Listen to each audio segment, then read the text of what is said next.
Alors que la mère pleurait lors des funérailles du bébé, le mari exhibait sa maîtresse enceinte, mais il tomba à genoux lorsque le médecin lui remit les résultats des tests. Les lourdes portes en bois de l'église épiscopale St. John's s'ouvrent alors que la lumière de fin de matinée traverse les vitraux, projetant des ombres colorées sur le visage d'Amelia Harrington. Ses yeux, autrefois d'un bleu éclatant, désormais creux et injectés de sang, sont fixés sur le petit cercueil blanc placé devant l'autel. À l'intérieur repose sa fille, Elizabeth Grace Harrington, qui n'a vécu que 8 heures avant que son petit cœur ne s'arrête. Amelia se tient seule au premier rang, sa robe noire pendante sur un corps qui, quelques jours auparavant, était encore rempli d'un enfant. Ses mains cernent un petit agneau en peluche, le seul cadeau que sa fille recevra jamais.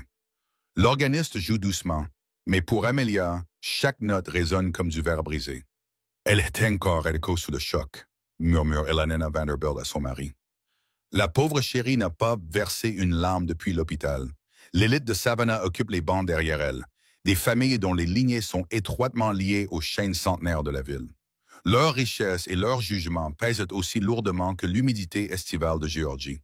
Les associés de Jonathan, le maire, et même la femme du gouverneur, sont tous venus rendre hommage à l'une des familles les plus en vue de Savannah. Mais où est-ce Jonathan? 6 mois plus tôt, le résultat est positif. La voix d'Amelia résonne dans leur manoir victorien restauré de la rue Abercorn. Elle tient le test de grossesse entre ses mains tremblantes, tandis que Jonathan se précipite dans la salle de bain. Jonathan Harrington, avec son costume sur mesure et son charme calculé, laisse tomber sa maillette et l'enlace.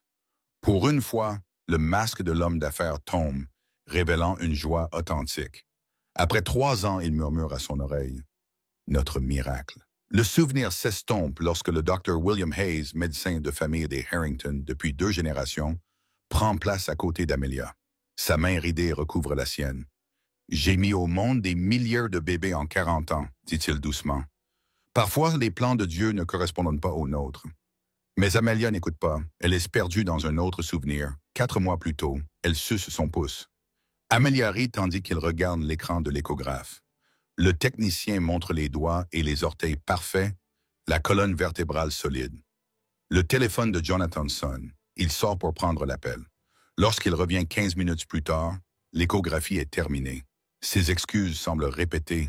Sa déception est feinte. Pourtant, Amelia rejette cette pensée. Jonathan travaille dur. Ses projets immobiliers ont redynamisé le front de mer de Savannah. Son ambition leur a permis de construire une vie parfaite. Ce soir-là, elle trouve un long cheveu blond sur son col. Il trouve une excuse. Sa nouvelle assistante s'est penchée sur son bureau pour examiner des contrats. Amelia le croit, car l'alternative détruirait tout. L'organiste de l'église entame Amazing Grace, ramenant Amelia à l'enterrement. Le révérend s'approche de la chaire, sa voix trouvant un équilibre parfait entre somnolence et réconfort. Nous sommes réunis aujourd'hui pour confier la petite Elizabeth Grace à la protection éternelle de Dieu. Le bruit des portes de l'église qui s'ouvrent à nouveau interrompt le service. Les têtes se tournent. Des chuchotements éclatent comme une traînée de poudre. Jonathan Harrington se tient dans l'embrasure de la porte, impeccable dans son costume anthracite qui ne parvient pas à cacher les joues creuses d'un homme qui n'a pas dormi. Mais ce n'est pas son apparence débraillée qui fait taire l'église. C'est la femme à ses côtés. Lydia Chambers, à peine âgée de 25 ans, se tient debout, une main posée sur le bras de Jonathan, l'autre reposant de manière protectrice sur son ventre visiblement enceint. Ses cheveux blonds captent la lumière du soleil. Sa robe rouge est un choix scandaleux pour des funérailles. Mais le véritable scandale, c'est sa présence même. Tous les regards se posent tour à tour sur le ventre gonflé de Lydia et le visage figé d'Amelia. « Oh mon Dieu !» s'exclame quelqu'un. « Il n'a pas osé !» murmure un autre. Madame Helena Vanderbilt, la gardienne autoproclamée de la morale à Savannah, se signe sous le choc. Pour Amelia, le temps s'arrête. L'église tourne. Le cercueil, les fleurs, les personnes en deuil, tout se brouille en forme insignifiante alors qu'elle se concentre sur une réalité dévastatrice. Alors que son bébé est mort, une autre femme porte l'enfant de son mari. Jonathan guide Lydia dans l'allée comme si cela était tout à fait normal. Son visage est un masque de sérénité étudié qui ne touche pas ses yeux. Il salue ses associés d'un signe de tête, reconnaissant leur présence comme s'il s'agissait d'une salle de réunion et non des funérailles de sa fille. Il s'assoit au deuxième rang derrière Amelia, mais de l'autre côté de l'allée, suffisamment près pour qu'elle entende Lydia murmurer « Ça va ?» à Jonathan, comme s'il était celui qui souffrait. Le révérend Michaels trébuche au milieu de la lecture, puis se reprend et élève la voix pour ramener l'attention sur le service. Mais le mal est fait. Ces funérailles sont devenues un spectacle, et tout le monde observe la réaction d'Amelia. Elle ne leur en donne aucune, du moins en apparence. À l'intérieur, quelque chose de fondamental se brise. Pas seulement son cœur, mais sa compréhension de la réalité elle-même. La vie parfaite qu'elle pensait avoir était une fiction. Le mari dévoué, un personnage que Jonathan jouait. 3 semaines plus tôt. La chambre d'enfant est enfin parfaite, dit Amelia en guidant Jonathan dans la pièce peinte en jaune pâle. Elle a disposé des pluches, suspendu des mobiles avec des étoiles et des lunes, et rempli une bibliothèque de classiques pour enfants. Jonathan sourit, mais ses yeux ne quittent pas sa montre. C'est magnifique, chérie. Écoute, je dois retourner au bureau. Il y a une crise avec le projet riverain. C'est dimanche, John. L'argent ne prend pas de week-end. Il l'embrasse sur le front. Moi non plus. Il part avant qu'elle puisse protester. 2 heures plus tard, elle appelle son bureau. Pas de réponse. Elle se dit de ne pas y aller, mais quelque chose de primitif la pousse à le faire quand même. Sa voiture n'est pas sur le parking, mais elle la repère 5 pâtés de maisons plus loin, garé devant un immeuble de luxe récemment construit par son entreprise. Le même immeuble où vit sa nouvelle assistante, Lydia, selon les ragots du bureau, qu'Amelia a fait semblant de ne pas entendre. Elle fait 3 fois le tour du pâté de maison, puis rentre chez elle, les mains tremblantes sur le volant. Ce soir-là, lorsqu'il rentre en sentant un parfum inconnu, elle ne dit rien. Le bébé peut arriver d'un jour à l'autre. Elle a besoin de stabilité, pas de confrontation. De retour à l'église, le révérend termine son éloge funèbre. Maintenant, si les parents souhaitent s'approcher pour un dernier moment avec Elizabeth, Jonathan se lève, entraînant Lydia avec lui. Son audace stupéfie l'assemblée. Amelia sent tous les regards posés sur elle, la plaignant, jugeant sa réaction. Elle se lève seule, sa dignité intacte, et s'approche du cercueil de sa fille. Elle y dépose l'agneau en peluche, ses doigts s'attardant sur le petit visage froid. « Je suis désolée », murmure-t-elle, sans savoir exactement pourquoi elle s'excuse. Pour ne pas avoir réussi à la garder en vie, pour avoir choisi un père qui n'a même pas su l'honorer dans la mort. Lorsqu'elle se retourne, Jonathan et Lydia se dressent devant elle. De près, Amelia peut voir que Lydia est plus avancée dans sa grossesse qu'elle ne le pensait. 6, peut-être 7 mois. Le scénario devient horriblement clair. Jonathan était en train de fonder une nouvelle famille tout en prétendant chérir la leur. « Amelia, dit Jonathan, d'une voix sincère et travaillée, je suis vraiment désolé pour ta perte. Ta perte, pas la nôtre. » Une lueur sauvage brille dans les yeux d'Amelia. Sa main bouge avant qu'elle n'ait le temps de réfléchir, frappant Jonathan au visage avec un bruit qui résonne dans l'église. Des exclamations parcourent les bancs. Lydia recule, les mains protectrices sur son ventre. « Tu es bouleversé, dit-elle. Mais ne blâme pas, Jonathan. Nous n'avons jamais voulu... » « Jamais voulu quoi? » La voix d'Amelia s'élève, échappant à son contrôle. « Nous n'avons jamais voulu que je le découvre. Ou nous n'avons jamais voulu que mon bébé meure pendant que le tien prospère. » Jonathan lui attrape le bras. « Ce n'est pas le lieu pour ça. Où est-ce le lieu, Jonathan? Où exactement devrais-je confronter mon mari au sujet de sa maîtresse enceinte qui l'a amené à l'enterrement de notre fille? » Son étreinte se resserre douloureusement. « Tu fais une scène. C'est toi qui as fait une scène en entrant avec elle. » La voix d'Amelia se réduit à un murmure. « Qui êtes-vous? Je ne vous reconnais pas du tout. » Pendant un instant, le masque de Jonathan tombe. Quelque chose de froid et de calculateur apparaît sous le visage d'un étranger qui porte celui de son mari.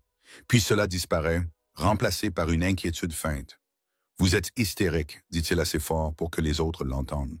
Le chagrin affecte votre jugement. » Plusieurs hommes de la congrégation s'avancent, dont le Dr. Hayes, dont le visage s'est assombri de colère. « Lâchez-la, Jonathan, dit le docteur. « Elle ne va pas bien, insiste Jonathan. Elle a besoin d'un sédatif. »« Ce dont elle a besoin, dit le Dr. Hayes en s'interposant entre eux, c'est que vous partiez. » Jonathan serre les mâchoires. Il jette un coup d'œil autour de lui, soudain conscient du changement de ton. Même dans la conservatrice Savannah, il y a des limites à ce que la société tolère. Il lâche le bras d'Amelia. « Viens, Lydia, dit-il, nous lui rendrons hommage une autre fois. » Alors qu'ils s'apprêtent à partir, le docteur Hayes les interpelle. « Jonathan, l'homme d'affaires se retourne. Mademoiselle Chambers n'est pas votre seul secret, n'est-ce pas? » La voix du médecin est teintée d'une subtile menace. « Nous devrions peut-être discuter de vos derniers résultats d'examen. » Jonathan pâlit. Lydia le regarde, le visage empreint de confusion. « Quel résultat d'examen? Rien, » répond rapidement Jonathan. La confusion d'un vieil homme. Il pousse Lydia vers la sortie, mais le mal est fait. Des chuchotements les suivent dans l'allée. Quelque chose a changé dans l'atmosphère. Le scandale prend une nouvelle dimension. Alors que les portes se referment derrière eux, Amelia perd finalement son sang-froid. Elle s'effondre dans les bras du docteur Hayes, ses sanglots résonnant sous le plafond voûté. « Quel résultat d'examen? » demande-t-elle entre deux sanglots. « Qu'est-ce que j'ignore d'autre? » Le docteur Hayes l'aide à se rendre dans une antichambre privée à l'écart du sanctuaire principal, loin des regards curieux. Son visage porte le poids d'une terrible connaissance. « Amelia, dit-il doucement, il y a quelque chose que vous devez savoir à propos de Jonathan. Quelque chose qui change tout. » Les lourds rideaux de l'antichambre isolent les murmures de l'église, créant une bulle de silence autour d'Amelia et du Dr. Hayes. Le vitrail projette une lumière colorée sur son expression grave tandis qu'il sort un dossier en papier craft de sa mallette. « Je suis le médecin de Jonathan depuis 15 ans, commence-t-il à voix basse. Il y a 3 semaines, il est venu me voir avec de violentes douleurs abdominales et une perte de poids inexpliquée. » Le Dr. Hayes ouvre le dossier, révélant des scanners et des rapports. Les tests étaient inconcluants. Cancer du pancréas de stade 4. Il s'est déjà propagé à son foie et à ses ganglions lymphatiques. Amelia fixe les papiers. Les termes médicaux défilent devant ses yeux. En phase terminale, 6 mois au maximum. Il a refusé tout traitement autre que la gestion de la douleur. Cette révélation bouleverse le chagrin d'Amelia, créant quelque chose de nouveau et de complexe. Il le savait quand notre fille est née, quand elle est morte. Le Dr. Hayes acquiesce. Il m'a fait promettre de ne rien vous dire, docteur, confidentialité du patient. Sa main ridée recouvre la sienne, mais c'était avant que je le voie entrer avec cette femme aujourd'hui. Certaines confidences ne méritent pas d'être protégées. À l'extérieur de l'antichambre, les invités aux funérailles chuchotent entre eux, ne sachant pas s'ils doivent rester ou partir après le scandale. Eleanor Vanderbilt organise un cercle de prières, bien que ces prières semblent plus axées sur l'humiliation d'Amelia que sur son réconfort. « Lui a-t-il dit ?» demande Amelia à sa maîtresse. « Je ne crois pas. » Le Dr. Hayes ferme le dossier. Jonathan était très soucieux de contrôler le récit. Un rire amer s'échappe des lèvres d'Amelia. Contrôler le récit, c'est la spécialité de Jonathan. 8 ans plus tôt. Le truc avec l'immobilier, dit Jonathan, une coupe de champagne à la main lors de leur fête de fiançailles, c'est que la perception crée la réalité. Amelia, 23 ans, regarde son fiancé charmer l'assemblée. Étoile montante du monde des affaires de Savannah, beau dans son costume sur mesure. De 14 son aîné, mais débordant d'ambition. Si les gens croient qu'un quartier s'améliore, ils investissent. Leur investissement contribue à l'améliorer. Une prophétie autoréalisatrice. Il lui fait un clin d'œil, comme si je convainquais la plus belle femme de Géorgie que je la méritais. La foule rit avec admiration. Seule Amelia perçoit la légère dureté derrière son sourire, la façon calculée dont il scrute la salle, évaluant qui est important et qui ne l'est pas. Ce soir-là, elle découvre un SMS sur son téléphone provenant d'une personne nommée Elle. Il dit simplement « Tu me manques déjà. La nuit dernière était inoubliable. » Lorsqu'elle le confronte, Jonathan lui présente un associé nommé Lawrence, qui aurait envoyé le message au sujet de leur réunion productive. Il est si convaincant qu'Amelia s'excuse de l'avoir douté. Le souvenir s'estompe alors que le Dr. Hayes aide Amelia à se relever. « Tu dois décider quoi faire de cette information. »« Que puis-je faire ?» Sa voix lui semble creuse à ses propres oreilles. « Vous pourriez le dénoncer ici et maintenant, alors que toutes les personnes importantes de Savannah sont réunies. » Elle envisage la satisfaction vengeresse de voir s'effondrer l'image soigneusement construite de Jonathan. Mais quelque chose l'en empêche. Non, pas aujourd'hui. Aujourd'hui, c'est pour Elizabeth. Le docteur Hayes hoche respectueusement la tête. Vous êtes une meilleure personne qu'il ne le mérite. Lorsqu'ils sortent, les invités aux funérailles s'écartent comme la mer Rouge. Le révérend Michael s'approche prudemment. Pouvons-nous poursuivre la cérémonie? Amelia redresse les épaules. Oui, ma fille mérite des adieux dignes de ce nom. Le reste des funérailles se déroule dans un brouillard. Amelia se tient à côté de la petite tombe tandis qu'on descend Élisabeth dans la terre. Elle jette une rose blanche sur le cercueil, ses larmes coulant enfin librement. Non seulement pour sa fille, mais aussi pour la vie qu'elle croyait avoir, et qui s'est révélée être une fiction élaborée. De l'autre côté de la ville, dans l'appartement de luxe que Jonathan a acheté pour Lydia, une autre confrontation se déroule. En phase terminale, la voix de Lydia monte d'un ton incrédule. Comment ça, en phase terminale? Jonathan desserre sa cravate, son apparence contrôlée se fissurant sous la tension. Je veux dire que je suis en train de mourir, Lydia. Un cancer du pancréas. Mais tu peux le combattre, non? Des spécialistes du traitement. C'est trop avancé. Il s'effondre sur le canapé en cuir. Les meilleurs oncologues me donnent 6 mois. La main de Lydia se pose protectivement sur son ventre. Quand allais-tu me le dire? Après la naissance du bébé? Jamais. Je te protégeais d'un stress inutile. Sa voix prend le ton suave et persuasif qui lui a autrefois permis de convaincre des investisseurs de soutenir des projets impossibles. Pense à notre fils. Notre fils, répète-t-elle, le fils que tu ne vivras pas assez longtemps pour voir grandir. Quelque chose dans sa voix fait lever brusquement les yeux à Jonathan. Pour la première fois, il voit dans les yeux de Lydia un calcul qui reflète le sien. Sa maîtresse parfaite, jeune, belle, adoratrice, lui semble soudain plus complexe. « Qu'est-ce que tu ne m'as pas dit d'autre? » demande-t-elle. Il hésite trop longtemps. Mon Dieu, Lydia fait les 100 pas dans la pièce. Il y a autre chose, des questions financières, rien qui ne te concerne. Si tu es en train de mourir et que tu me laisses ton enfant, tout me concerne. Le lendemain matin, Amelia rentre dans une maison vide. La porte de la chambre d'enfant reste fermée. Elle ne supporte pas de regarder à l'intérieur. Elle se rend plutôt dans le bureau de Jonathan, la pièce où il passait plus de temps qu'avec elle, même pendant sa grossesse. Elle s'assoit à son bureau, passant ses doigts sur le bois d'acajou poli. Puis elle commence à ouvrir les tiroirs. Dans le 3e tiroir, sous des piles de portefeuilles d'investissement, elle trouve des lettres de créanciers, des avis de retard, des avertissements de saisie. Le plus récent, daté d'une semaine avant la naissance d'Elizabeth, annonce une action en justice imminente contre Harrington Developments. Les mains tremblantes, Amelia compose le numéro de Marcus Bennett, le directeur financier et ami de longue date de Jonathan. « Je me demandais quand tu appellerais, » dit Marcus d'une voix grave. « Je suis vraiment désolé pour Elizabeth. Et pour tout le reste. Marcus, que se passe-t-il avec l'entreprise? » Une longue pause. « Jonathan ne voulait pas t'inquiéter pendant ta grossesse. »« Je ne suis plus enceinte, dit-elle, les mots comme du verre dans sa gorge. Dis-moi. » Le projet riverain a échoué. Les coûts de construction ont doublé. Les investisseurs se sont retirés. Jonathan a utilisé ses biens personnels comme garantie. Ta maison, tes comptes d'investissement, tout. Le sol semble se dérober sous ses pieds. Tu veux dire qu'on est en faillite? Pas encore, mais presque. Jonathan a pris des mesures de plus en plus désespérées. Des prêts auprès de personnes à qui tu ne veux pas devoir d'argent. Lydia est au courant? J'en doute. Elle n'est qu'un autre investissement pour lui.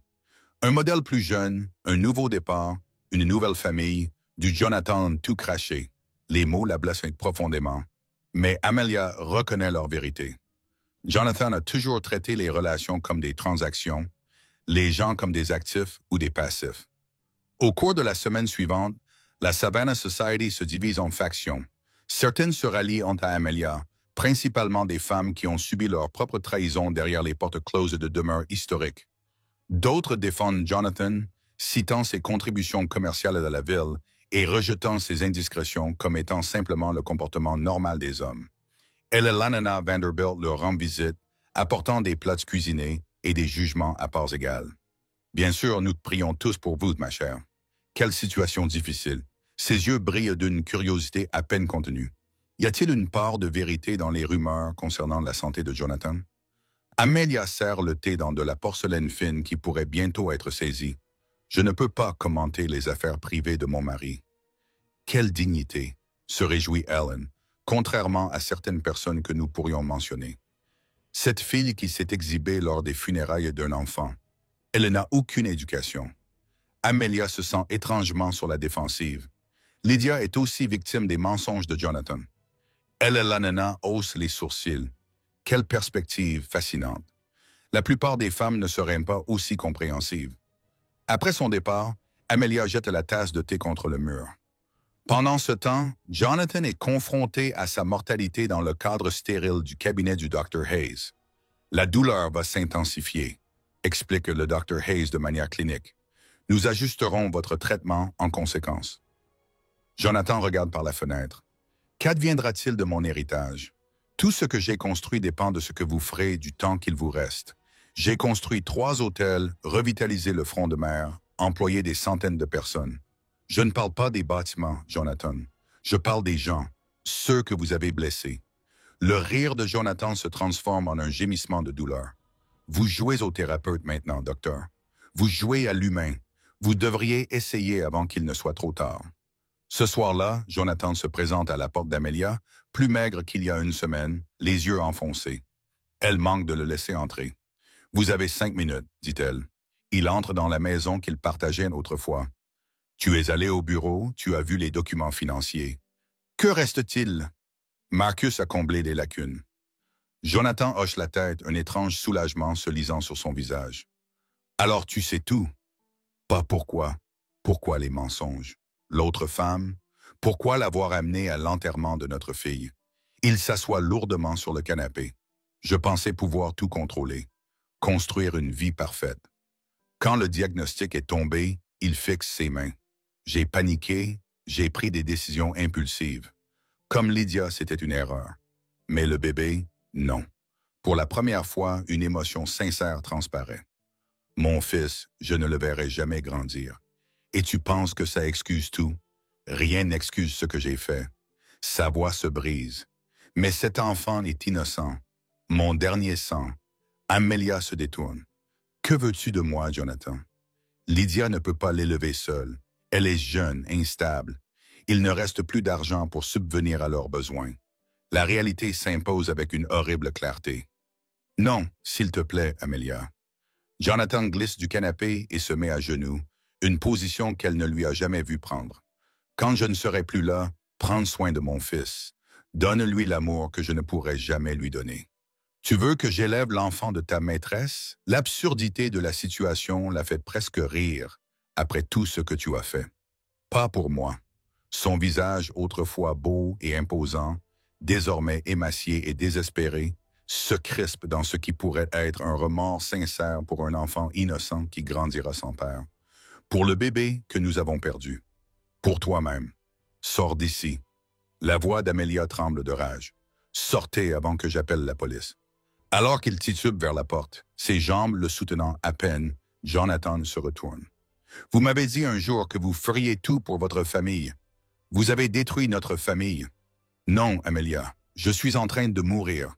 Mais vous avez le pouvoir de créer quelque chose de nouveau à partir de ces cendres. Quelque chose de mieux que tout ce que je pourrais construire.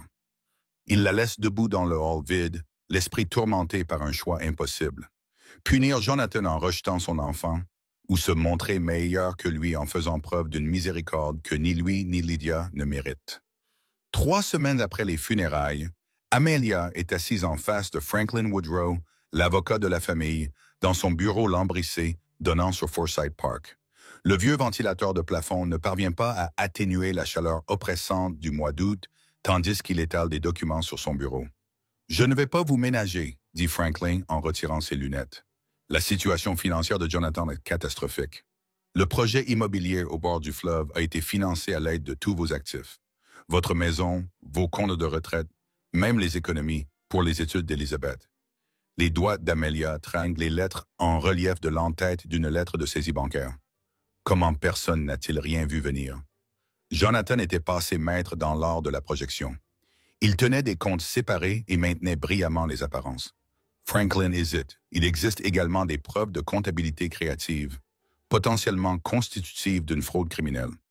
L'argent des investisseurs a été redirigé vers des comptes personnels, puis retiré en espèces. Près de 2 millions de dollars ont disparu. La révélation fait l'effet d'un coup physique.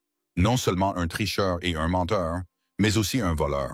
La SEC enquêterait si Jonathan n'était pas déjà mourant. Franklin s'interrompt. Ils engageraient des poursuites. Amelia termine d'un ton neutre. Dehors, la mousse espagnole se balance sur les branches des chênes, inchangée depuis des siècles, malgré les drames humains qui se jouent en dessous. Amelia envie leur permanence. Quelles sont mes options? La faillite vous protégerait de certains créanciers. Vous perdriez la maison, la plupart de vos biens. L'expression de Franklin s'adoucit. Il y a aussi le divorce, à demander immédiatement. Cela pourrait vous protéger des pires répercussions financières. Divorcer d'un homme mourant. L'idée reste inconfortable, même après sa trahison. Jonathan ne mérite pas votre loyauté, Amelia. Elle rassemble les papiers. J'ai besoin de temps pour réfléchir. Sur le chemin du retour, Amelia passe devant l'hôpital régional de Savannah. Sur un coup de tête, elle se gare sur le parking. Jonathan occupe une chambre privée, mais la façon dont il la paie reste un mystère. Son corps semble s'effondrer sur lui-même. Sa peau jaunie à cause de la jaunisse. Ses pommettes sont saillantes sous sa peau translucide. Il est loin de l'homme imposant qui dominait les salles de réunion. Il ne la remarque pas tout de suite, absorbé dans sa conversation avec Lydia, dont la grossesse semble sur le point d'aboutir. Amelia reste en retrait, écoutant sans vergogne. « Il faut penser à l'avenir », insiste Lydia. « Que va-t-il nous arriver, quand tu ne seras plus là ?» « Il y a l'assurance », répond Jonathan faiblement. « Tu crois que je ne suis pas au courant des primes impayées, des saisies immobilières? J'ai trouvé les avis cachés dans ton bureau. » Le visage de Jonathan se crispe. « Tu as fouillé dans mes affaires. Quelqu'un devait le faire. » La voix de Lydia s'élève. « Tu avais promis de prendre soin de nous. Maintenant, je découvre que nous n'aurons plus rien. Lydia, j'ai tout abandonné pour toi. Mon appartement, mon travail à la galerie, ma réputation. » Sa voix se brise. Les gens me regardent comme si j'étais un monstre. La maîtresse enceinte qui s'est présentée aux funérailles d'un bébé. C'était une erreur. Toute ta vie est une erreur, Jonathan. Et maintenant, je paye le prix. Amelia entre dans la pièce, étrangement calme. On dirait bien que nous payons tous les deux. Lydia se fige, la main instinctivement posée sur son ventre. Jonathan tente de s'asseoir, ce qui déclenche une quinte de toux qui laisse des taches de sang sur sa chemise d'hôpital. « Je vais vous laisser seul, » murmure Lydia en ramassant son sac à main. « Reste, » dit Amelia. « Ce qui va se passer maintenant nous concerne tous. Un triangle inconfortable se forme. La femme, la maîtresse et l'homme qui les a trahis toutes les deux. Franklin m'a tout montré, commence Amelia. La fraude, les millions manquants, les accusations criminelles qui pèsent sur lui. Jonathan ferme brièvement les yeux. « Je peux t'expliquer? » « Non. » La voix d'Amelia est tranchante comme de l'acier. Plus de mensonges. « L'entreprise était en faillite, dit-il malgré tout. J'avais besoin de capitaux pour la sauver. Alors tu as volé les investisseurs, notre avenir, l'avenir de notre fille. » Lydia observe leur échange, son expression passant de l'hostilité à l'incertitude. « Quels millions manquants? Demande-lui où sont passées les retraites d'argent, suggère Amelia. 2 millions de dollars ne disparaissent pas comme ça. » Le moniteur de Jonathan émet des bips plus rapides à mesure que son rythme cardiaque s'accélère. « Ce stress n'est pas bon pour mon état. »« Ton état, » répète Amelia, « celui que tu as caché pendant que je préparais la chambre de notre enfant, pendant que tu mettais ta maîtresse enceinte. Pendant que tu volais tous ceux qui te faisaient une confiance. » Lydia s'enfonce dans un fauteuil, une main frottant distraitement son ventre gonflé. « Je pensais te connaître, ni toi ni moi ne te connaissions, » lui dit Amelia. 2 jours plus tard, Amelia est réveillée par des coups frappés à sa porte. « C'est Lydia, dit-elle, le visage barré de traces de mascara, les cheveux blonds en bataille. « Il nous ment à toutes les deux, » lâche-t-elle avant qu'Amelia n'ait le temps de parler. « J'ai engagé un détective privé. » Sans un mot, Amelia la laisse entrer. Elle s'assoit dans la cuisine où, quelques mois plus tôt, elle avait planifié la chambre d'Elizabeth autour d'un café matinal. Jonathan m'a dit qu'il était divorcé quand nous nous sommes rencontrés. Lydia commence en disant que son ex-femme était amère et d'essayer de le ruiner. Je l'ai cru parce que, mon Dieu, j'étais tellement stupide. Tu n'es pas la première femme qui l'a trompé. Mais je ne suis pas la seule actuellement non plus. Lydia fait glisser une enveloppe sur la table. Il y a une autre femme à Charleston, Rachel. Elle est également enceinte, elle doit accoucher 1 mois après moi. Cette révélation devrait choquer Amelia, mais elle ne ressent qu'une vague confirmation de ce qu'elle soupçonnait déjà. Elle ouvre l'enveloppe et découvre des photos de surveillance de Jonathan, en meilleure santé qu'avant son hospitalisation, avec une autre jeune femme magnifique. 3 familles différentes, murmure Amelia. Quel était son but final? Le contrôle, répond simplement Lydia. Il nous a raconté des histoires différentes à chacun. Pour Rachel, il était veuf. Pour ses partenaires commerciaux, un génie de la finance. Pour toi, un mari dévoué. Et pour toi, dit Lydia en perdant son sang-froid, mon sauveur. Je travaillais dans cette galerie de River Street. J'arrivais à peine à payer mon loyer. Il est venu pendant une exposition et acheté la pièce la plus chère, puis m'a proposé un poste de consultante créative. Il a dit que j'avais l'œil pour la beauté. Elle rit amèrement. Un prédateur classique à la recherche d'une proie vulnérable.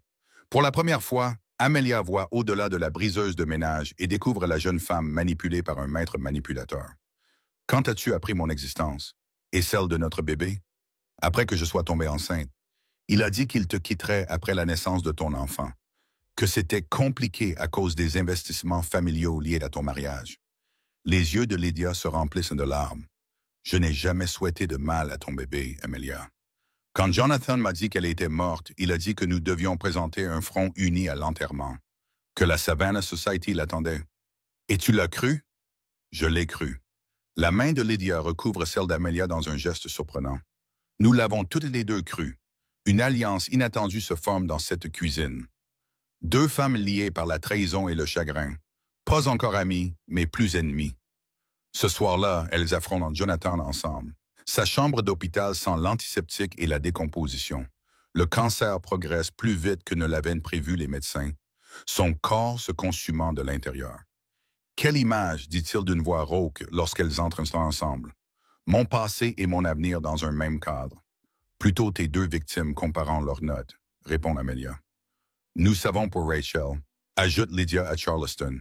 Le masque de Jonathan tombe complètement, révélant non pas du remords, mais de l'irritation d'avoir été pris sur le fait. Que voulez-vous? Des excuses? De l'argent? Je ne connais pas la vérité, Amelia dit. Pour une fois dans ta vie, Jonathan, dis toute la vérité. Son rire se transforme en une nouvelle quinte de tout. Quand elle s'apaise, quelque chose change dans son expression. Le calcul fait place à la résignation. La vérité, répète-t-il. Très bien, je n'ai jamais eu l'intention de vous quitter, ni vous, ni Rachel. Chaque relation avait un but. Un but? La voix de Lydia tremble. Amelia m'apportait un statut social, des relations avec la vieille aristocratie de Savannah. Tu m'apportais la jeunesse, l'admiration, l'absence de liens familiaux compliqués. Le père de Rachel est propriétaire de la Charleston Harbor Shipping Authority, stratégique pour l'expansion de l'entreprise. L'évaluation clinique de leur valeur rend Amelia physiquement malade, et les polices d'assurance pour les bébés. Le regard de Jonathan reste fixe. Les enfants cimentent les relations et créent des liens juridiques bénéfiques pour la planification financière à long terme. Tu as planifié nos grossesses, murmure Lydia. Tu les as encouragées. Le moment était opportun. Amelia pense au traitement de fertilité, à l'intimité programmée, à l'intérêt soudain de Jonathan pour la paternité après des années d'hésitation. Tout cela calculé. Le diagnostic de cancer a tout changé, poursuit-il. Il a accéléré certains projets. Les 2 millions manquants, réalise Amelia. Tu les as cachés pour quoi faire? Ces femmes, une autre vie secrète. Jonathan regarde au-delà d'elle 2 par la fenêtre, les mousses espagnoles qui se balancent dans la brise du soir. L'assurance, comme je l'ai dit, pour mon fils. Tes fils? Lydia le corrige. Rachel va aussi avoir un garçon. Quelque chose traverse le visage de Jonathan. La surprise puis le calcul. La situation à Charleston est compliquée. Qu'est-ce que cela signifie? Amelia insiste. Cela signifie que l'enfant de Rachel n'est peut-être pas le mien. Une trace de l'ancien Jonathan refait surface. Le manipulateur qui crée la division. Elle n'était pas aussi exclusive que vous deux. Lydia se lève brusquement. Encore des mensonges. J'en ai assez. L'argent est pour mon sang confirmé, mon héritage. La voix de Jonathan se renforce avec une conviction soudaine. Mon fils aura des opportunités que je n'ai jamais eues. Au détriment de tout le monde, observe Amelia, y compris ta fille. Élisabeth était inattendue. Une complication. Le rejet désinvolte de leur enfant déclenche quelque chose de primitif chez Amelia. Elle se penche vers lui, la voix dangereusement douce. Non, Jonathan, c'est toi la complication. Un cancer dans nos vies, plus destructeur que celui qui te tue. Ses moniteurs émettent un bip d'alarme alors que son pouce s'accélère. Vous avez tous deux bénéficié de ma protection, de mes provisions, de vos mensonges, intervient Lydia. De ta manipulation, va-t'en, grogne-t-il, le masque complètement tombé. Vous deux. Quand je me rétablirai, vous ne vous rétablirez pas, déclare Amelia d'un ton neutre. Vous êtes en train de mourir, Jonathan. Mais pas nous. Et quoi qu'il arrive ensuite, c'est nous qui déciderons. Pas vous. Alors qu'ils s'apprêtent à partir, Jonathan les interpelle, la voix soudain désespérée. Amelia, la promesse. Mon fils a besoin. Votre fils a une mère. Le couple. Une mère que vous avez trahie aussi profondément que vous m'avez trahi. Dans le couloir, Lydia s'effondre en larmes. Amelia se retrouve à offrir un réconfort maladroit à la femme qu'elle considérait comme son ennemie juré il y a quelques semaines à peine. Que va-t-il se passer maintenant? Demande Lydia entre deux sanglots. Avant qu'Amelia n'ait le temps de répondre, le Dr Hayes s'approche rapidement. L'état de Jonathan s'est détérioré. Son foie s'affaiblit plus rapidement que prévu. Ils le suivent jusqu'à la chambre où les machines émettent désormais des avertissements urgents. La peau de Jonathan a pris une teinte jaune plus foncée. Sa respiration est difficile. Des jours, pas des semaines, murmure le Dr Hayes. Les yeux de Jonathan se fixent sur ceux d'Amelia. Il lui fait signe de s'approcher avec sa main squelettique. « Je dois te dire quelque chose, murmure-t-il lorsqu'elle se penche à contre-cœur. Quelque chose que tu ne sais pas. Encore des secrets. Sa patience s'est évaporée depuis longtemps. À propos de nous. Pourquoi je t'ai épousé? » Sa respiration devient plus laborieuse. Ton père, Amelia se fige. Son père, George Randolph, ancien procureur de Savannah, est mort dans un accident de bateau 1 an avant qu'elle ne rencontre Jonathan. Qu'est-ce qu'il y a avec mon père? Les yeux de Jonathan fixent les siens. Une terrible satisfaction s'y lie malgré son corps défaillant. Ce n'était pas un accident. J'étais là. J'aurais pu le sauver. Le monde s'arrête. Que veux-tu dire?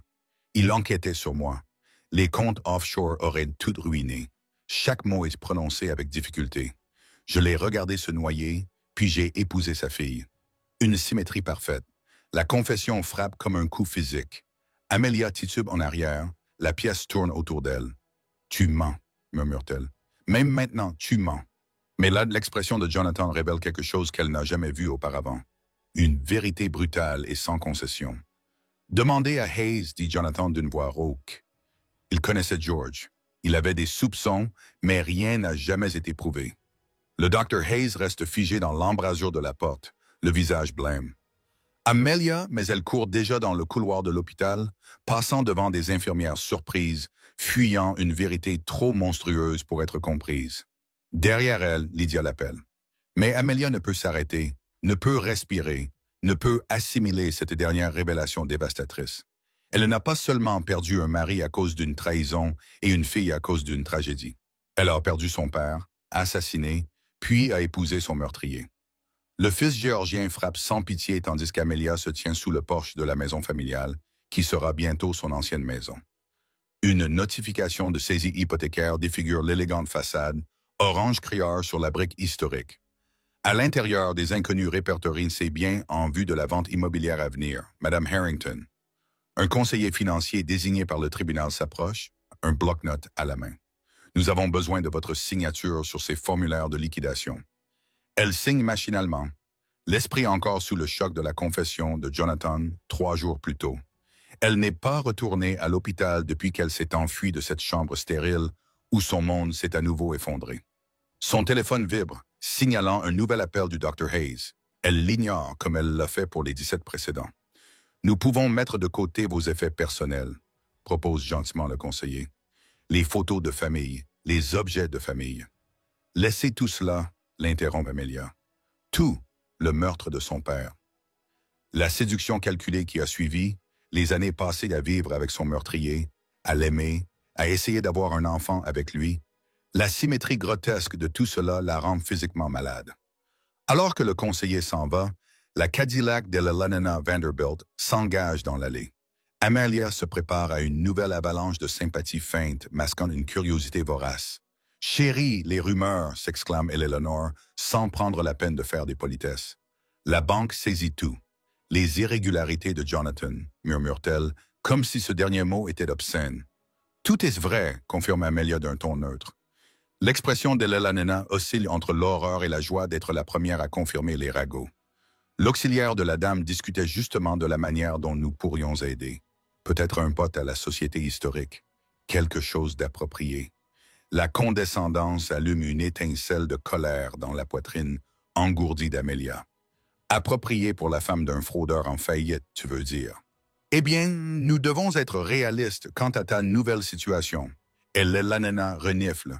Même si certains trouvent que ton association continue avec cette autre personne enceinte, montre un jugement discutable. Lydia, pardon. Elle s'appelle Lydia et elle est autant victime de Jonathan que moi. Lenina pince les lèvres. Vraiment, Amelia? Il y a le pardon et puis il y a la naïveté. Cette femme savait exactement ce qu'elle faisait. Vraiment? Est-ce que l'un d'entre nous le savait? Amelia s'approche. Dites-moi, Lenina, si votre précieux Richard venait à mourir soudainement, votre statut social survivrait-il à la découverte qu'il cachait des dettes colossales, des maîtresses ou pire encore? Lenina recule. Je devrais y aller. De toute évidence, tu n'es pas en état de recevoir des conseils avisés. De toute évidence, alors que la Cadillac s'éloigne dans l'allée bordée de magnolias, Amelia réalise quelque chose de libérateur. N'ayant plus rien à perdre, le jugement de la société de Savannah n'a plus aucun pouvoir sur elle.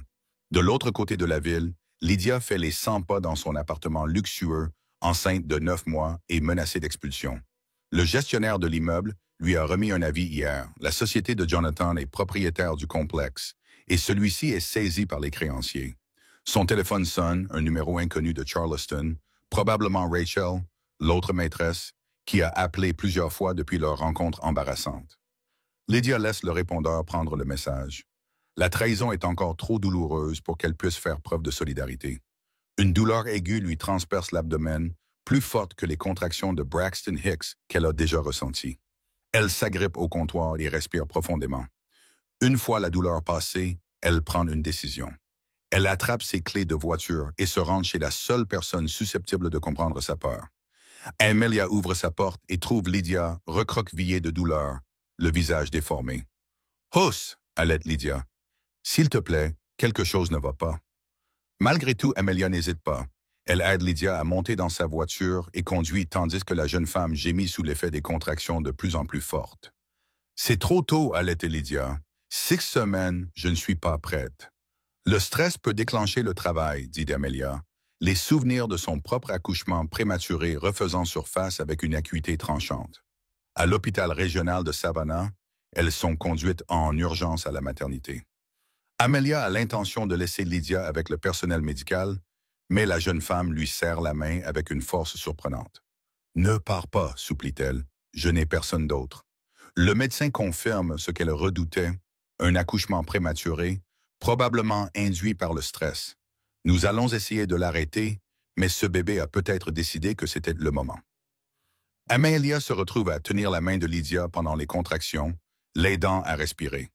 Un cruel reflet de ce qu'aurait dû être sa propre expérience avec Elizabeth. « Je n'ai jamais voulu te faire de mal », avoue Lydia entre deux douleurs. « Quand j'ai rencontré Jonathan, je sortais de cure de désintoxication depuis 3 mois. Je n'avais aucun soutien familial. Je travaillais à peine.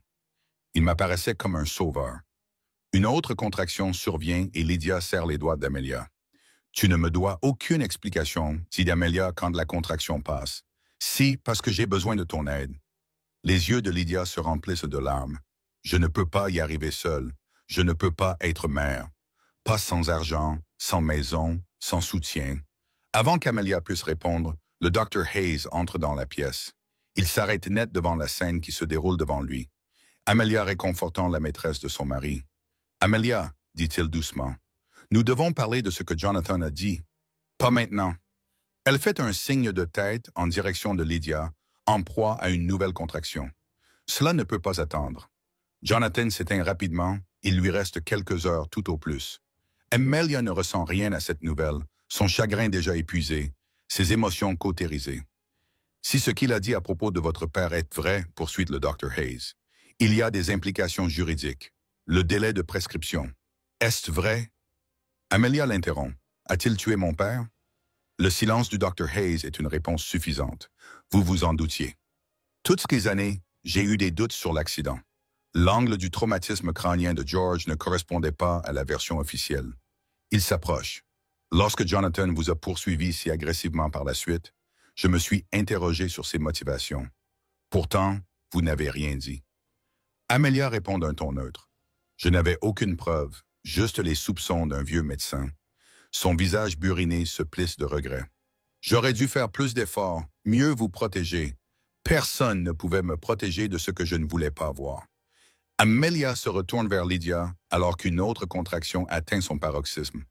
Le Dr. Hayes touche l'épaule d'Amelia. Il y a autre chose. Quelque chose que je ne vous ai jamais dit. L'intensité de son regard l'a fait hésiter. Votre père était mon meilleur ami. Je lui avais promis de veiller sur toi s'il lui arrivait quelque chose. Mais mes sentiments ont compliqué cette promesse. Elle comprend soudain. Vous m'aimiez d'une distance respectueuse. Vous étiez jeune, en deuil, vulnérable. Puis Jonathan est apparu et vous sembliez heureux. Sa voix se fait plus rauque. Je me suis dit que votre bonheur me suffisait. Cette révélation devrait être bouleversante, mais Amelia est trop épuisée émotionnellement pour la comprendre pleinement. Elle demande plutôt « Pourquoi me le dire maintenant ?» Parce que lorsque Jonathan sera parti, tu auras besoin de te reconstruire. Et je veux que tu saches que tu n'es pas seul. Il se redresse, retrouvant son attitude professionnelle. Jonathan vous demande à tous les deux de faire la paix avant la fin. Lydia gémit sous l'effet d'une nouvelle contraction. Comme toujours, le timing est parfait. Les médecins stabilisent temporairement l'état de Lydia et elle insiste pour voir Jonathan. J'ai besoin de réponses avant qu'il ne les emporte dans sa tombe. Ils la conduisent dans la chambre de Jonathan, dans un lit d'hôpital. Amelia la suit, animée par la sombre détermination d'affronter le monstre qui a détruit tant de vies. Son père, Lydia, Rachel à Charleston et d'innombrables investisseurs. Jonathan ressemble à peine à l'homme qui autrefois imposait sa présence dans les pièces, squelettique, jaunâtre, attaché à des machines qui émettent des bips de plus en plus faibles. Ses yeux, cependant, restent vifs et calculateurs. « Ma famille », allait-il, essayant d'esquisser un sourire qui se transforme en grimace. « Enfin réunis. Épargnez-nous cela », dit Amelia. « Nous sommes ici pour obtenir des réponses, pas l'absolution. » Il fait un geste faible vers un tiroir à côté de son lit. Des preuves concernant George. Des comptes offshore, tout. Amelia l'ouvre et trouve une clé USB et des aveux manuscrits. Une assurance, explique-t-il, contre des associés qui pourraient régler les derniers détails. Vous impliquez d'autres personnes dans la mort de mon père. Amelia demande si ses partenaires commerciaux savaient ce qui s'était passé et ont aidé à le dissimuler. Sa respiration devient plus difficile. Ils m'ont protégé parce que je les protégeais. Et maintenant, vous les trahissez aussi. Lydia grimace sous l'effet d'une contraction. La loyauté n'est pas votre point fort. Le regard de Jonathan se pose sur son ventre rond. Mon fils, mon héritage. Un héritage de mensonges, dit Amelia.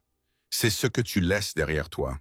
Pour la première fois, quelque chose qui ressemble à un véritable regret traverse son visage. Ce n'était pas mon intention. J'ai tout construit pour ma famille, pour la continuité. Tu as détruit des familles, corrige Amelia.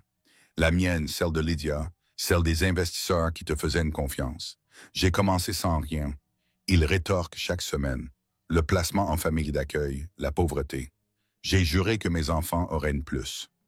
Cet aperçu de ses origines surprend Amelia. Elle savait qu'il venait d'un milieu modeste, mais elle ignorait les détails qu'il cachait soigneusement sous son personnage de gentleman cultivé de Savannah. « Cela n'excuse pas ce que tu as fait, » dit-elle, mais son ton s'adoucit légèrement. Pas d'excuse, juste un souffle haletant. De la compréhension. Lydia pousse soudain un cri et se plie en deux. Ça vient. Le bébé. Le personnel médical se précipite et confirme qu'elle est complètement dilatée. Le travail progresse à une vitesse inattendue. Il n'y a pas le temps de la ramener à la maternité. Poussez quand je vous le dirai, ordonne le médecin, se positionnant au pied du lit de Lydia. Dans le chaos qui s'ensuit, la pièce se transforme. Lydia hurle à chaque contraction, le personnel médical crie des instructions, les machines émettent des bips provenant des deux patients, Jonathan plus lentement, Lydia et le bébé plus rapidement. Amelia se retrouve prise entre son mari mourant et la naissance de son enfant avec une autre femme, un tableau surréaliste de fin et de début. Vous y êtes presque, encourage le médecin. Encore un gros effort. Jonathan lutte pour se redresser, désespéré de voir l'arrivée de son fils. Amelia, agissant par instinct plutôt que par pardon, l'aide à se redresser avec des oreillers. « Je vois la tête », annonce le médecin. Avec un dernier cri primal, Lydia accouche. Notre petit garçon parfait vient au monde, sa crâne remplissant la pièce d'une nouvelle vie. « Un fils », murmure Jonathan, les larmes coulant sur sa peau jaunâtre. « Mon garçon ». L'infirmière nettoie rapidement le nourrisson et l'apporte à Lydia, qui le berce avec un émerveillement épuisé. 7 semaines d'avance, mais il est en bonne santé, les rassure l'infirmière. Il a de bons poumons et une bonne couleur. Jonathan tend une main tremblante vers le bébé, mais n'a pas la force de le toucher. Son prénom, allait-il, James, comme mon grand-père, la seule personne qui ait jamais... Il ne termine pas, mais Amelia comprend. La seule personne qui l'ait jamais aimé. Lydia hésite, puis acquiesce. James, c'est un moment de grâce qu'elle ne s'attendait pas à offrir. Amelia prend le nourrisson emmailloté des bras de Lydia et l'approche suffisamment pour que Jonathan puisse voir le visage de son fils. « Il a tes yeux, dit-elle doucement. Jonathan regarde l'enfant avec un désir évident, sa main se levant à nouveau, mais sans parvenir à le toucher. « Prenez soin de lui, supplie-t-il, le regard passant de Lydia à Amelia. Vous le ferez mieux que moi. »« Nous le ferons, » promet Amelia, se surprenant elle-même. Non pas pour Jonathan, mais pour cet enfant innocent qui mérite mieux que l'héritage de tromperie laissé par son père. Alors qu'elle replace le bébé James dans les bras de Lydia, les moniteurs de Jonathan émettent un son continu. Son regard reste fixé sur son fils, même lorsque la lumière derrière ses yeux s'éteint. L'équipe médicale se précipite pour le réanimer, mais le docteur Hayes les arrête doucement. « Laissez-le partir, dit-il. C'est l'heure. » Dans l'étrange silence qui suit, Amelia se tient entre la mort et la nouvelle vie, entre son passé et un avenir encore inconnu. Jonathan Harrington n'est plus là, mais son fils, innocent des péchés de son père, vient tout juste de commencer sa vie. L'automne arrive à Savannah avec un timing théâtral, les feuilles tombant comme des confettis naturels sur les funérailles peu fréquentées de Jonathan Harrington. Pas de grand service funéraire dans une cathédrale pour l'homme d'affaires disgracié. Juste une modeste cérémonie au cimetière Bonaventure, loin du caveau familial des Harrington, où reposent plusieurs générations sous des chênes recouverts de mousse. Amelia se tient à l'écart de la poignée de personnes venues rendre hommage, pour la plupart des curieux et quelques anciens employés dont la loyauté l'emporte sur leur sentiment de trahison. Elle est vêtue de noir, non pas pour Jonathan, mais pour son propre chagrin, pour son père, pour Elizabeth, pour la vie qu'elle pensait avoir. Le docteur Hayes se tient à ses côtés, silencieux pilier de soutien. Au cours des semaines qui ont suivi la mort de Jonathan, il est devenu son ancrage inattendu, l'aidant à traverser cette épreuve sans franchir les limites professionnelles, malgré ses aveux de sentiments de longue date. De l'autre côté de la tombe, Lydia est assise dans un fauteuil roulant, le bébé James blotti contre sa poitrine. Encore convalescente après son accouchement, elle semble perdue dans la robe noire trop grande qu'elle a empruntée à Amelia. Leur alliance improbable est née de la nécessité plutôt que du choix.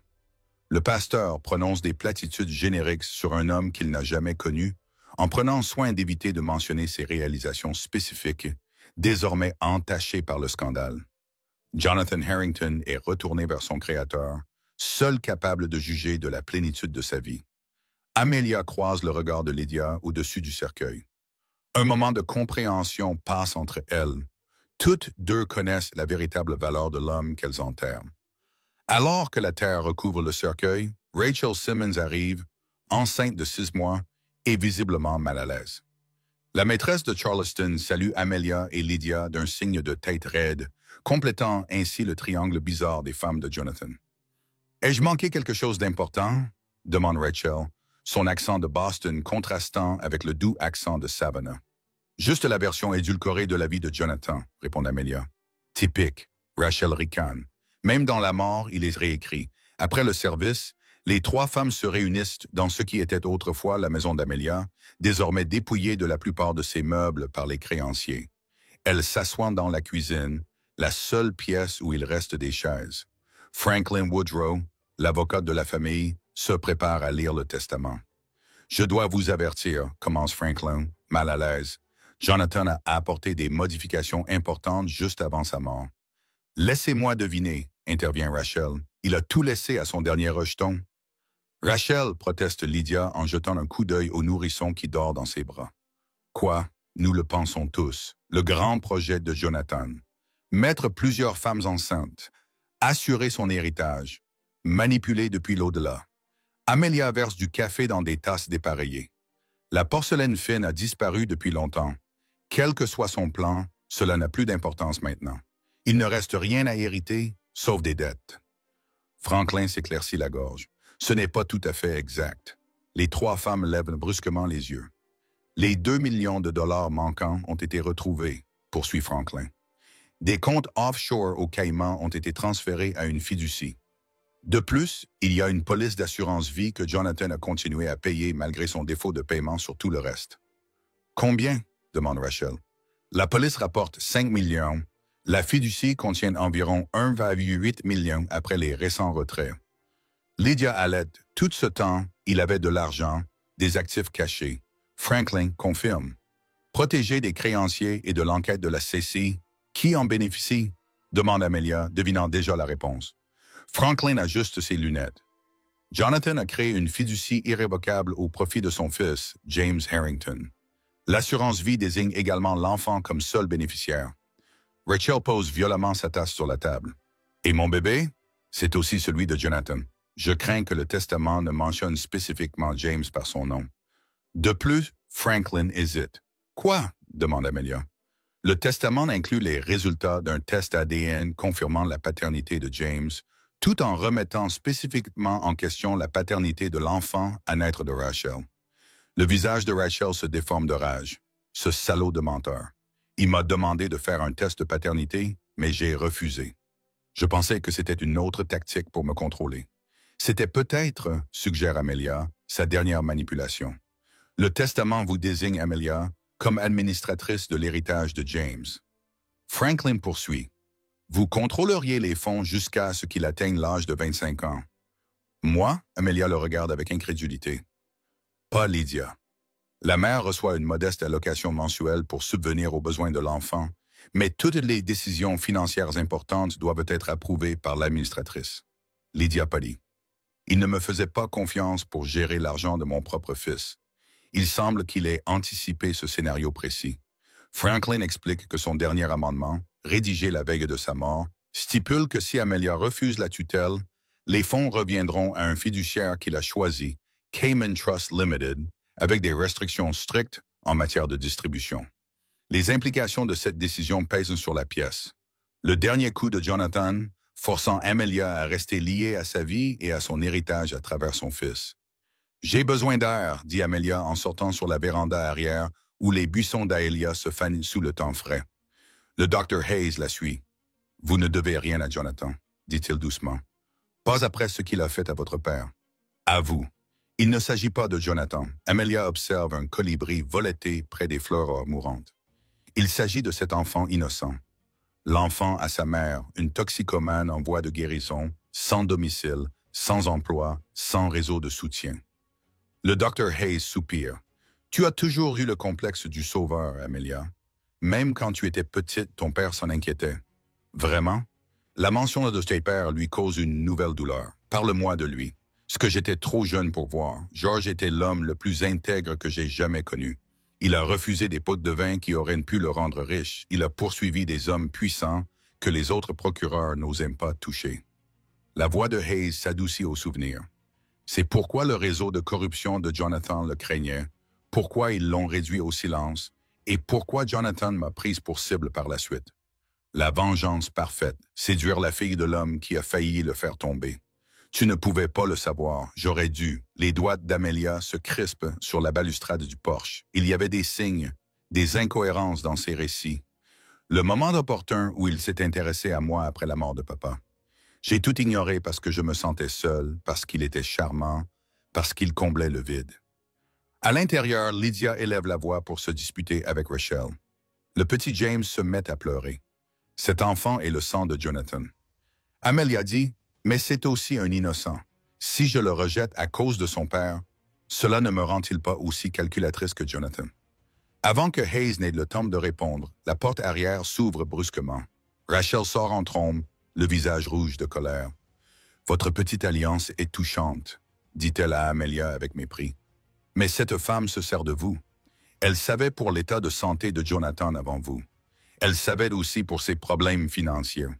Ce n'est pas une victime, c'est une croqueuse de diamants qui a mal calculé son coût. » Rachel, Amelia commence. « Épargnez-moi ça. Je conteste le testament.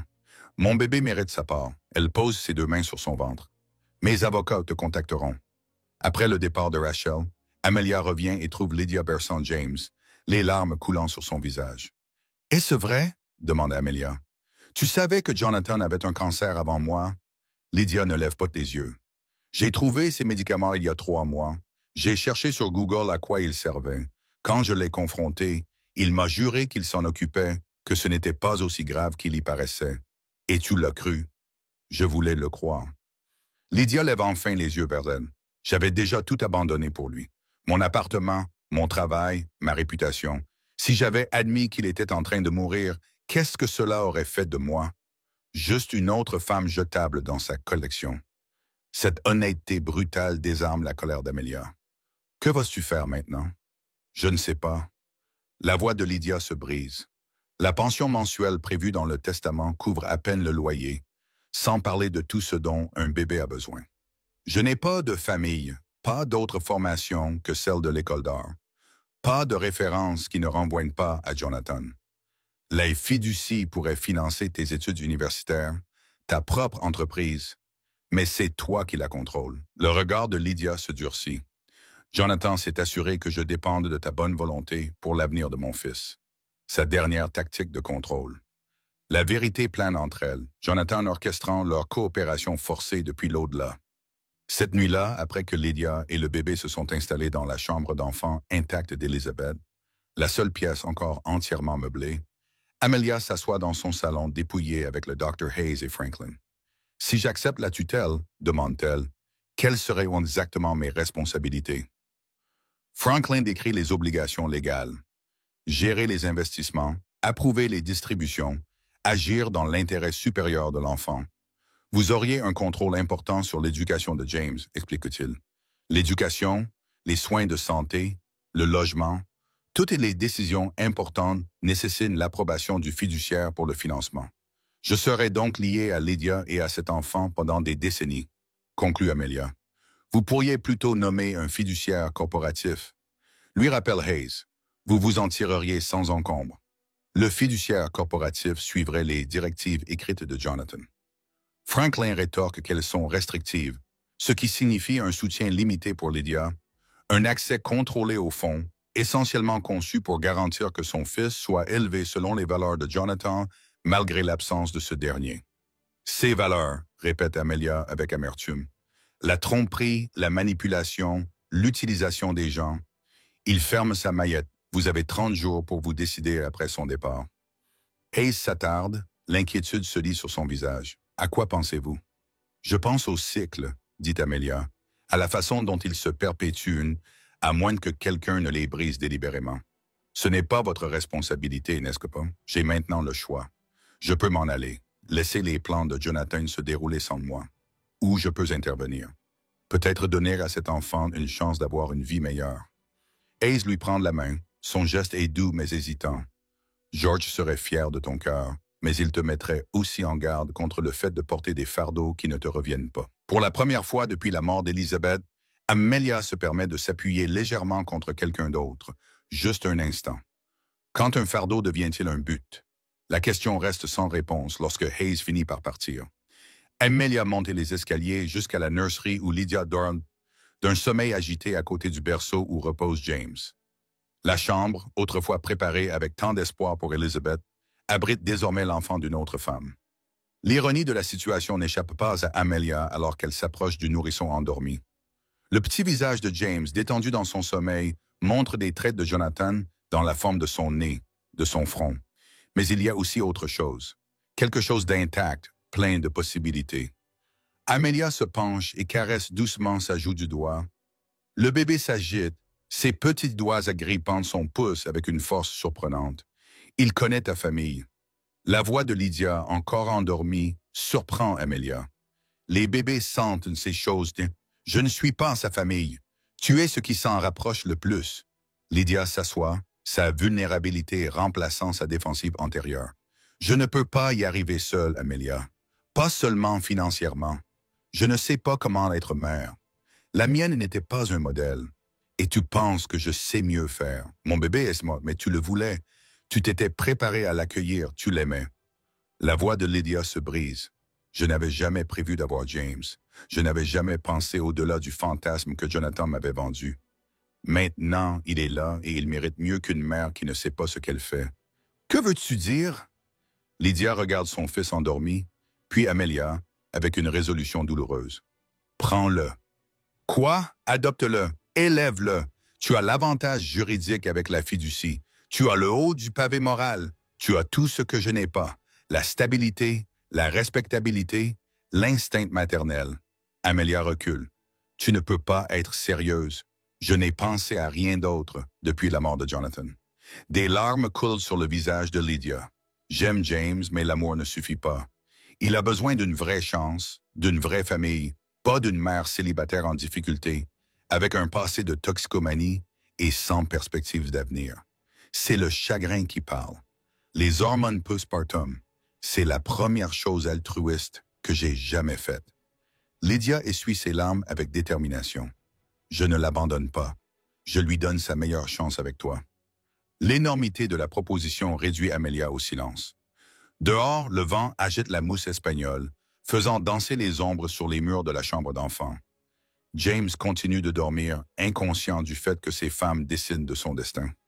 Réfléchis-y, supplie Lydia. Pour son bien, pas pour le mien, ni pour celui de Jonathan. À cet instant, confrontée à un choix qu'elle n'aurait jamais imaginé, Amelia ressent le poids de multiples héritages qui convergent. Les principes de son père, la manipulation de Jonathan, sa propre maternité perdue, et maintenant cette chance inattendue de rédemption. Je vais y réfléchir, dit-elle finalement, d'une voix à peine plus forte qu'un murmure. Alors que l'aube se lève sur Savannah, illuminant les chaînes centenaires et les maisons historiques d'une lumière dorée, Amelia prend sa décision. Une décision qui perpétuera le cycle de contrôle de Jonathan ou le brisera à jamais. La co-tutelle, dit Amelia fermement, en faisant glisser le document sur la table de la cuisine. 3 jours plus tard, la lumière du matin filtre à travers les rideaux en dentelle. L'un des rares éléments décoratifs que les créanciers ont jugé ne pas valoir la peine de reprendre. Pas l'adoption.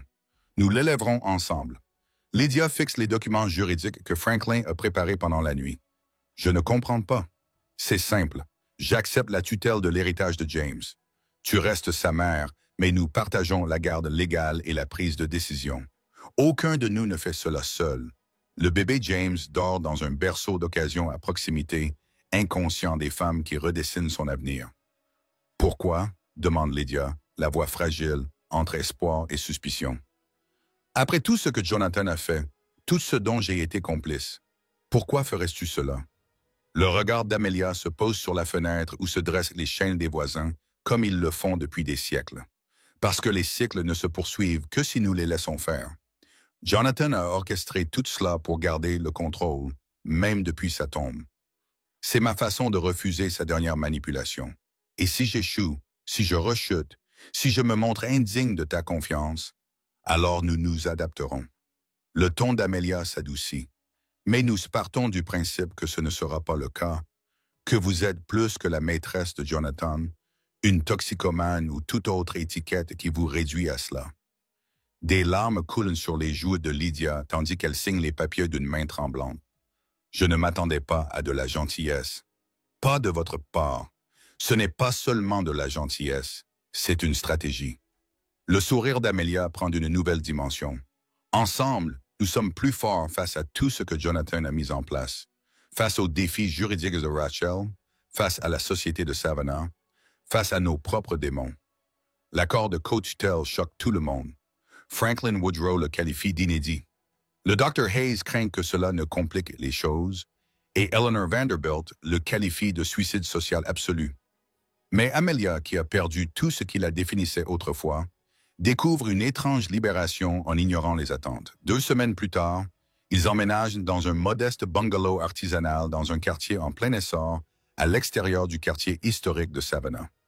La fiducie paye pour cela un investissement immobilier pour James plutôt qu'un logement extravagant pour ses tuteurs. Amelia transforme la véranda en bureau à domicile où elle commence à naviguer dans le réseau complexe de l'héritage financier de Jonathan. Il a volé tout le monde, dit-elle au Dr Hayes un matin autour d'un café, en étalant des documents sur la table à manger. Mais il était intelligent, il a tout fait passer par des sociétés écrans, créant ainsi un déni plausible. L'enquête de la SEC a été bloquée sans son témoignage. Hayes la regarde avec admiration et inquiétude. Vous n'avez pas à démêler ces affaires. La fiducie est sécurisée. C'est tout ce qui compte pour James. C'est important pour moi. Amelia tape sur un tableur montrant les pertes des investisseurs. Ces gens lui faisaient une confiance. Certains ont tout perdu. S'il existe un moyen d'obtenir un dédommagement partiel de la fiducie tout en protégeant l'avenir de James, je dois le trouver.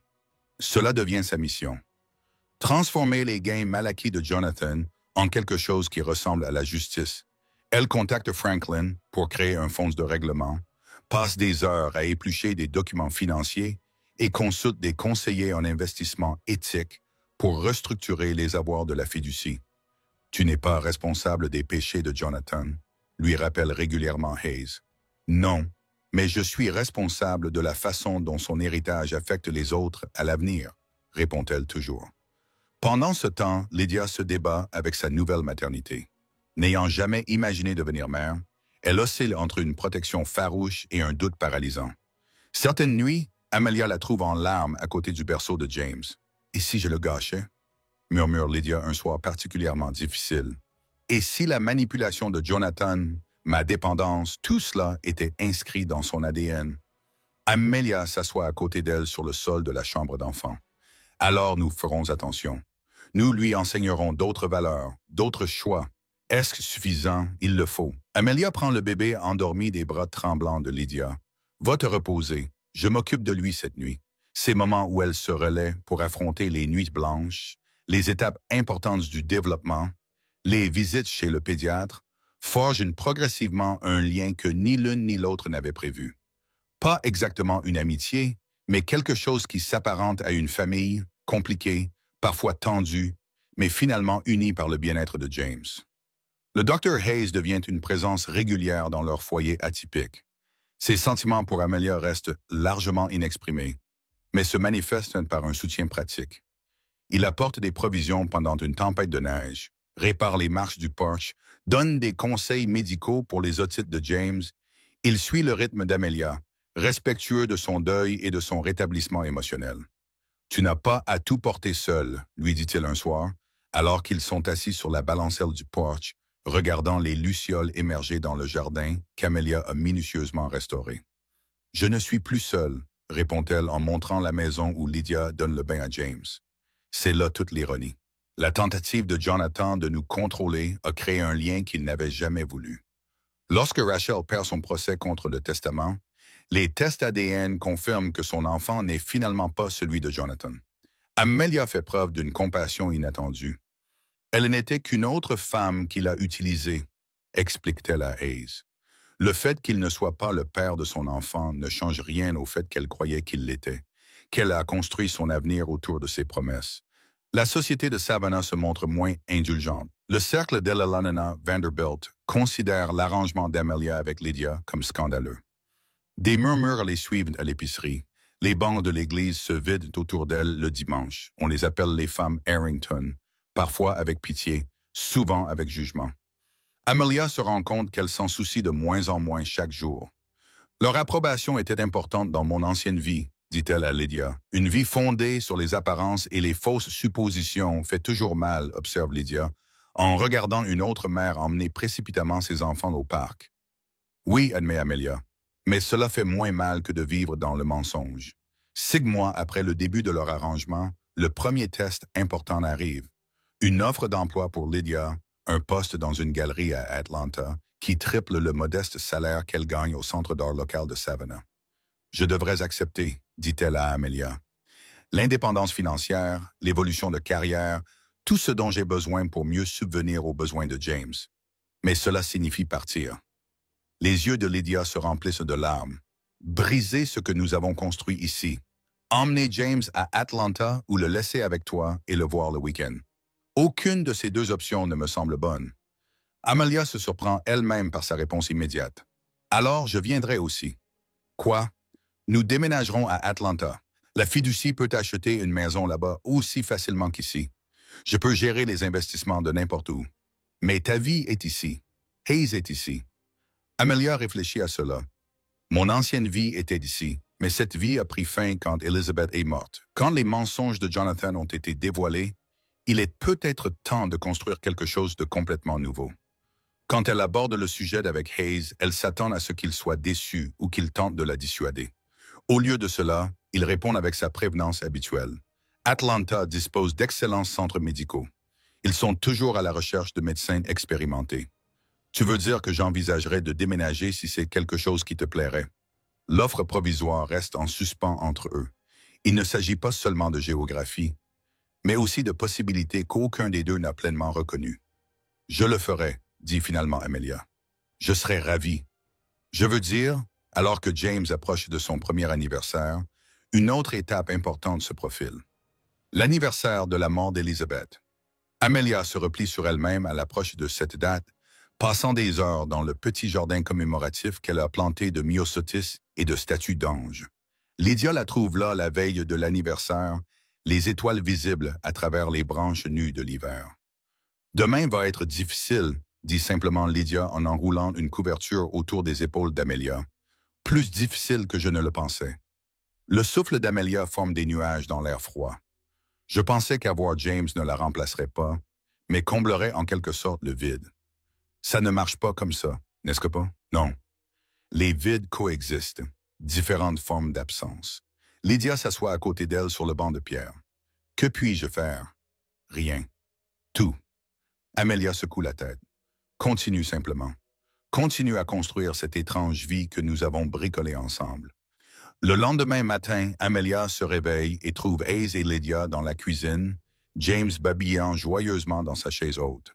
Ils ont préparé le petit déjeuner, disposé les photos d'Elizabeth sur la table entourée de bougies. Nous avons pensé, commence Hayes avec prudence, qu'il valait mieux la reconnaître plutôt que de faire comme si c'était un jour comme les autres. Cette attention, ce rituel improvisé pour une enfant qu'aucun d'eux ne connaissait, brise quelque chose en Amelia. Elle pleure vraiment, pour la première fois depuis les funérailles. Pas les larmes contrôlées du deuil public, mais des sanglots désordonnés qui la laissent haletante. Ils la serrent dans leurs bras, Hayes et Lydia, de chaque côté, tandis que James observe avec une curiosité solennelle depuis sa chaise. « Elle me manque », finit par dire Amelia. « Elle me manquera toujours. » « Bien sûr », murmure Hayes contre ses cheveux. Plus tard, ils se rendent sur la tombe d'Elizabeth, James émitouflé contre le froid de janvier. Amelia dépose des forget-me-not de son jardin à côté de la petite pierre tombale. « C'est ta sœur », dit-elle à James, qui tend vers la pierre ses doigts potelés. « Elle t'aurait aimé. » La simplicité de cette affirmation, sa vérité malgré les circonstances compliquées, marque un tournant. Ce soir-là, alors que Hayes les ramène à la maison, Amelia prend une décision. « Je veux utiliser une partie de l'argent du trust pour créer une fondation », annonce-t-elle. « Pour soutenir les femmes qui ont perdu un enfant pendant la grossesse ou après la naissance, au nom d'Elizabeth. » Jonathan détesterait ça, fait remarquer Lydia. « Exactement. » Le sourire d'Amelia reflète une nouvelle force. Son argent soutient précisément ce qu'il considérait comme des complications gênantes. Une justice poétique, acquiesce Hayes en lui prenant la main par-dessus la console. Le printemps apporte une transformation physique et symbolique. La fondation Elizabeth Grace prend forme avec Amelia comme directrice et Hayes au conseil médical. Ils trouvent des bureaux à Atlanta et prévoient de déménager l'été suivant, après le premier anniversaire de James. L'attitude de Savannah change subtilement à mesure que la nouvelle de la fondation se répand. Lana Vanderbilt elle-même se présente à leur porte un dimanche après-midi. L'auxiliaire de la dame aimerait faire un don, annonce-t-elle d'un ton guindé. Pour votre fondation, Amelia l'invite à entrer et observe avec un amusement dissimulé et demande Elena découvrir leur foyer peu conventionnel. Hayes répare une charnière d'armoire. Lydia dessine des croquis pour les documents de la fondation à la table à manger. James trottine entre eux. Ce n'est pas ce à quoi je m'attendais, admet Eleanor en acceptant une tasse de thé dans l'une des tasses dépareillées qui ont remplacé la porcelaine fine d'Amelia. La vie l'est rarement, répond Amelia. Au moment où James souffle sa première bougie d'anniversaire avec l'aide considérable de Lydia, leurs projets pour Atlanta sont finalisés.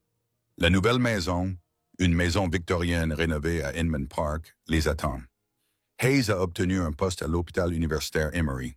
Le travail de Lydia à la galerie comprend une assurance maladie et une aide pour la garde d'enfants. On dirait qu'on va vraiment y arriver. Lydia s'émerveille tandis qu'ils emballent des cartons dans le salon.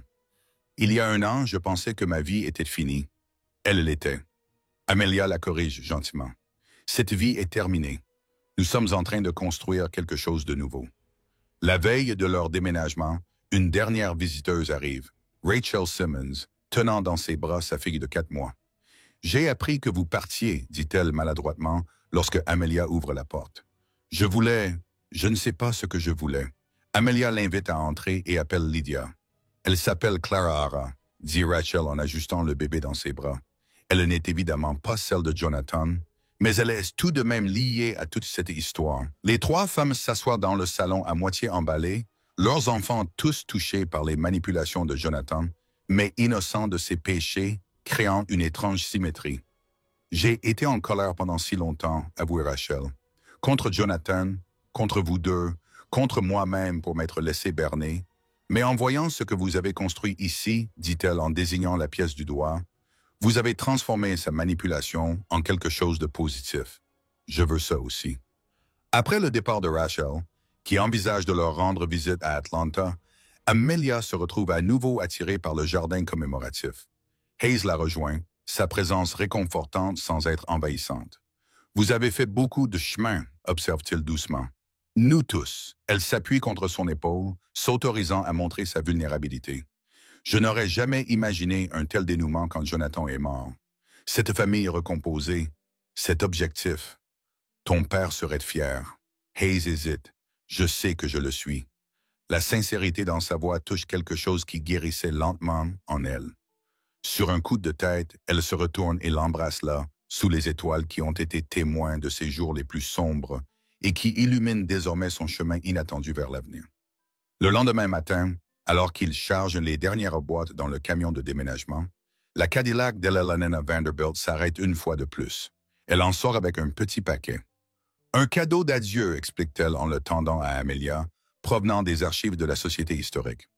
À l'intérieur se trouve une photographie encadrée de George Randolph, le père d'Amelia, recevant une distinction civique, son sourire fier figé dans le temps.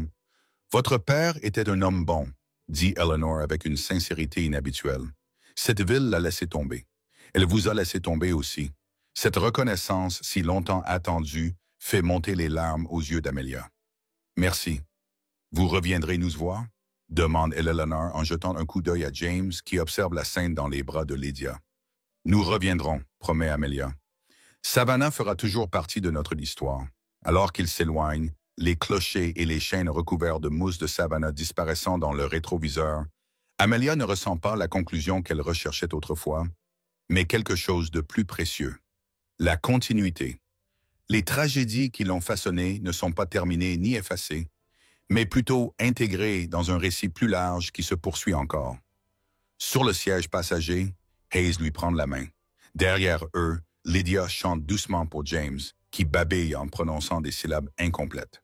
La photo de son père repose sur le tableau de bord, lien tangible avec le passé. « Prête ?» demande Hayes alors que la silhouette d'Atlanta apparaît à l'horizon. La réponse d'Amelia englobe plus que leur destination. « Oui, pour tout ce qui va suivre. » Ce soir-là, dans leur nouvelle maison, encore encombrée de cartons non déballés, Amelia prend la décision qui va réorienter leur avenir commun. Non pas par obligation, par culpabilité ou sous la manipulation de Jonathan, mais grâce à la force qu'elle a découverte en réécrivant sa propre histoire. Je veux adopter officiellement James, dit-elle à Lydia, alors qu'elles sont assises sur la balancelle du porche de leur nouvelle maison, non pas pour te remplacer, mais pour renforcer sa protection juridique. Deux mères au lieu d'une, une réinvention complète de ce que peut être une famille. L'expression de Lydia passe de la surprise à une joie prudente. Jonathan voulait nous contrôler toutes les deux à travers lui, mais il nous a plutôt donné les moyens de créer quelque chose qu'il n'aurait jamais pu imaginer, quelque chose de mieux. Amelia observe Hayes à travers la fenêtre, assemblant le berceau de James avec une détermination patiente, quelque chose construit sur le choix plutôt que sur l'obligation, sur la compassion plutôt que sur le contrôle. Alors que les lucioles commencent à scintiller dans leur nouveau jardin, les deux femmes s'assoient dans un silence complice, contemplant la famille qu'elles ont forgée à partir des décombres des tromperies de Jonathan. Un héritage transformé non pas par le sang, mais par des décisions quotidiennes délibérées, visant à briser les cycles de souffrance et à créer à leur place quelque chose de réparateur. 5 années s'écoulent comme les chapitres d'une histoire autrefois jugée impossible. La lumière automnale du soleil traverse les vitraux tandis que James Harrington Hayes, 6 ans, trépigne d'impatience sur le banc de l'église épiscopale St. John's à Savannah. Ses yeux bleus, si semblables à ceux de Jonathan par leur forme, mais animés d'une chaleur que son père n'a jamais possédée, scrutent l'hôtel décoré avec une excitation non dissimulée. « Quand est-ce que ça commence ?» murmure-t-il trop fort, ce qui lui vaut d'être gentiment réprimandé par ses deux mères. Amelia, élégante dans sa robe bleu marine, lisse ses cheveux avec une affection acquise par l'habitude. À 41 ans, son visage s'est marqué de nouvelles rides, non seulement dues au chagrin et aux difficultés, mais aussi à une joie inattendue et à une dure épreuve. Elle porte les mèches argentées dans ses cheveux noirs comme un badge d'honneur plutôt que de les cacher. « Bientôt, promet-elle. Tu te souviens de ce qu'on a répété? » James hoche solennellement la tête, serrant le petit coussin sur lequel reposent 2 alliances. Je marche lentement. Je ne cours pas, je ne les laisse pas tomber. Parfait, confirme Lydia à ses côtés. À 31 ans, elle n'est plus la jeune femme incertaine qui est entrée dans cette même église en tant que maîtresse scandaleuse, mais une directrice de galerie reconnue. Sa sensibilité artistique se manifeste dans l'asymétrie réfléchie de ses cheveux cuivrés et dans les bijoux originaux qu'elle conçoit pendant son temps libre. L'église se remplit d'une assemblée hétéroclite composée des collègues médecins de Hayes, des relations de Lydia dans le monde de l'art, du personnel de la Fondation Elizabeth Grace et, plus surprenant encore, des membres de la Savannah Society qui autrefois rejetaient leur famille non conventionnelle. Elle est la nana Vanderbilt occupée un banc à l'avant, son hochement de tête impérieux saluant Amelia avec un respect réticent. « Tu es nerveuse ?» murmure Lydia à Amelia alors que l'organiste entame la procession. Étrangement, non. Amelia regarde le docteur William Hayes, qui sera bientôt simplement William pour elle, prendre place à l'autel.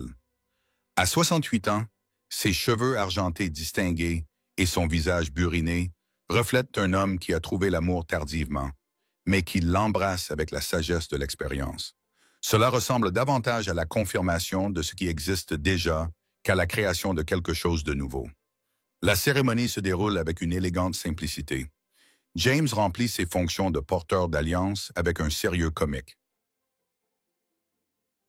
La voix